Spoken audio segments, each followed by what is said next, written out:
महादेवाचा अभिषेक कसा करावा जाणून घ्या पद्धत. महादेवाचा अभिषेक. श्रावण महिन्यात अभिषेक करणे शुभ मानले जाते, पण गंगाजल नसल्यास काय करावी?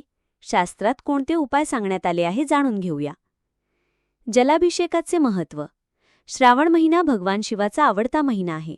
यावेळी भक्तांनी शिवमंदिरात जाऊन जलाभिषेक करावा. गंगाजल नसले तरी पूजा अपूर्ण नसते. पाणी वापरून जलाभिषेक कसा करायचा? गंगाजल नसलेस पाणी वापरून मंत्राचा जप करून आपण जलाभिषेक करू शकतो. पाणी शुद्ध करण्याची पद्धत. एका भांड्यात पाणी घ्या, त्यानंतर उजवा हात खाली आणि डावा हात वर ठेवा. नंतर मंत्राचा जप करा. मंत्राचा जप.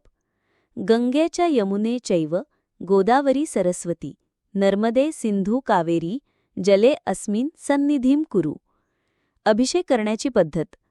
ओम नमः शिवाय या मंत्राचा जप करताना शिवलिंगावर हळूहळू पाणी अर्पण करा.